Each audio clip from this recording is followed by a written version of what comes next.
So here is an update on my bulbs that were all planted for Christmas. So starting with the hyacinths, they're pretty much all done now. I've brought these pink ones in that I hadn't shown before. These actually flowered first, and you can see the dry flowers here. Actually, some of these came out already quite dry, and I think that's potentially because I wasn't watering them enough.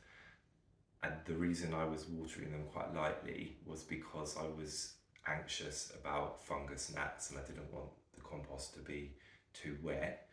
And I'd read quite a lot about hyacinth bulbs rotting if they're too wet. So that's why I kept that really dry.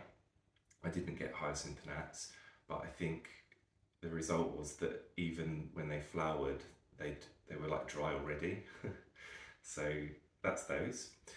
So what I'm going to do with them now is chop off the flowering stem and just leave them by a windowsill to recharge for next year. As they're in soil, I might as well keep them and see how they do.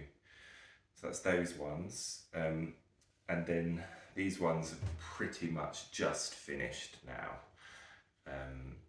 So it's now the end of the second week of January and they're just done. They looked really good. You can see these pink ones. If I get one of these, so that one's flopped. I mean, it's not flopped. It's the flower's dead and all of the nutrients have gone back into the bulb. But if we see here, this stem is, even though it's in the process of wilting because it's the flower's dead, right? These stems were super stiff. And so they haven't fallen over. You can see that they've not been wired.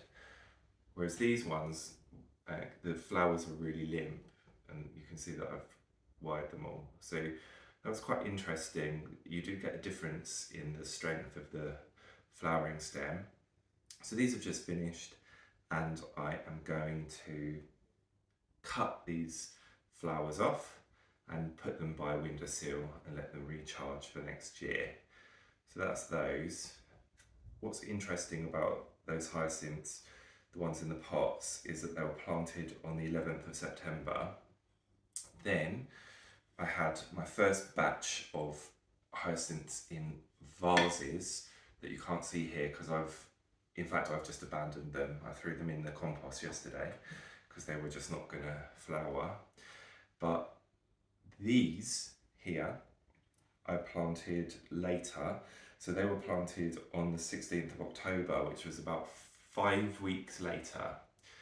And despite the fact that they were planted 5 weeks later, they have flowered pretty much at the same time, which I think is interesting. In fact, I think they're different bulbs. I think I got these ones in the pots from a garden centre in Morden, and I think I got these ones from a garden centre in Finchley. And I think it could simply just be because they're different bulbs that these have flowered much faster. So it's perhaps not the best experiment because I'm using different bulbs. So let's just have a look at these and see what we think of this experiment of growing in this hydroponic style. So we've got 3 of them that have flowered, and the floppiness, let's say, is nothing to do with the hydroponics method because these ones have been quite floppy too.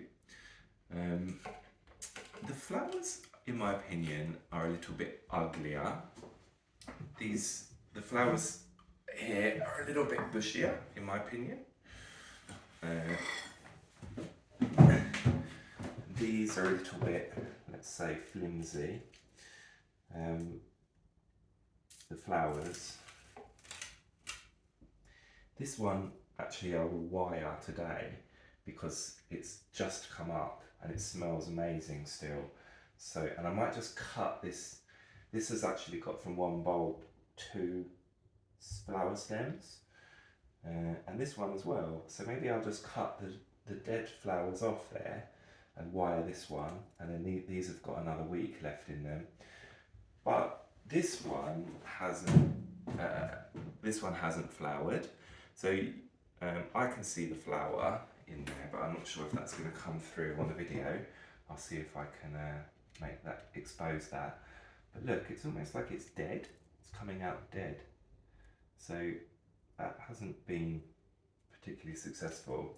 So my overall view of this hydroponic style is that it's very elegant, but we haven't necessarily seen a great result this time, but they've flowered really fast.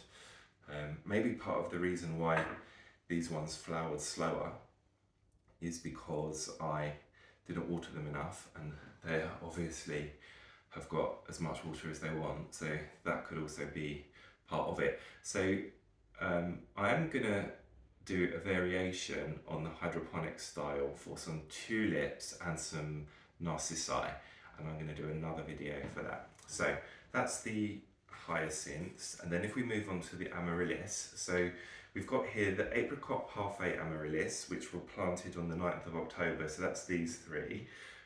We have, and this is their second flower stem, and this one is actually one that I gave to my friend, and he gave me back after it flowered, and it's actually much more advanced than these two, I think because he put it in a slightly sunnier position maybe. So this flower is coming out now, it's just about to come out. You can see the colour, hopefully. I hope that's in frame. And then here we have the apple blossom amaryllis. That's this is the first flower stem, and that flower bud has really swollen now. So we're gonna see that. In fact, that you can see it's popping out. So this should be flowering in the next week, I guess. So we'll see what happens there. So that's it for these bulbs. I wanted to record this short video now because the hyacinths they were at the point where they've finished. So that's the end of the story for those hyacinths. And then the next video I'm going to do is going to show all of the bulbs that I forced. So I forced some narcissi, some tulips, and I think that's it. Narcissi and tulips, various different ones. And I've put them all in pots of different types, different sizes, of different growing mediums as well. So that's going to be the next video I show. I actually did that yesterday, but I'll record the video in a couple of days' time.